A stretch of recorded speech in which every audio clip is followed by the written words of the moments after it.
بینندگان عزیز خوش آمدین به کانال ما امروز تصمیم گرفتیم که یک نمود سالاد میکنیم. سالاد الیویه.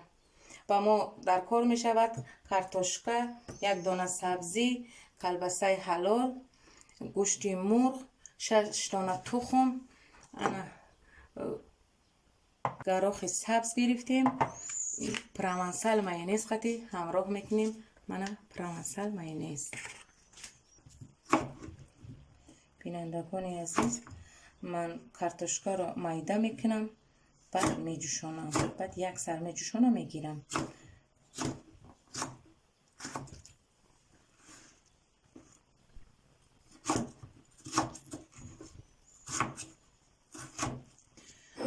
دوستان عزیز، این ما همه را مایده کرده شیدیم. کارتوشکامون تیار شد.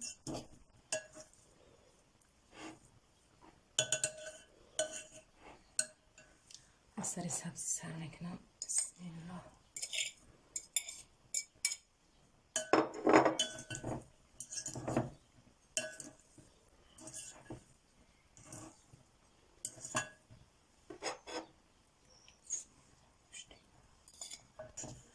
و گوشت مرغ رو همراه میکنیم.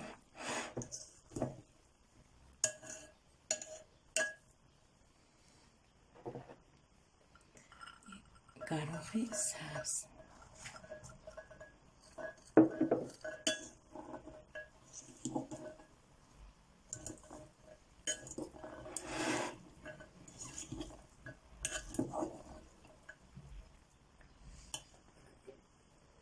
کلبسه همراه میکنیم.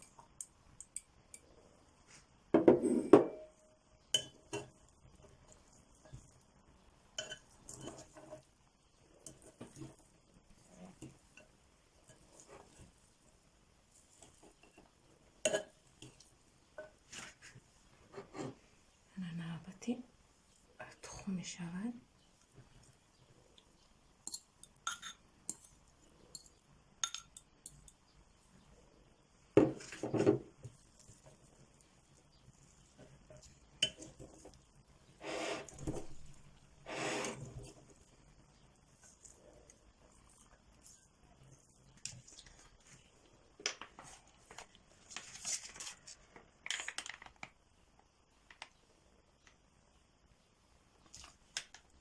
نوبتی مایونز همراه میکنیم.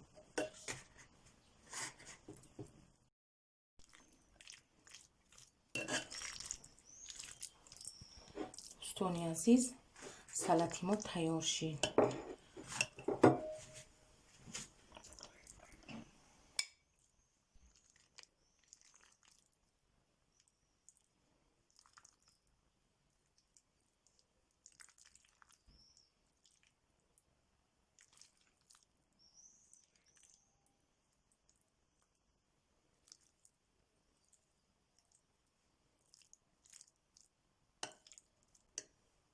دوستان مرحمت کنیم.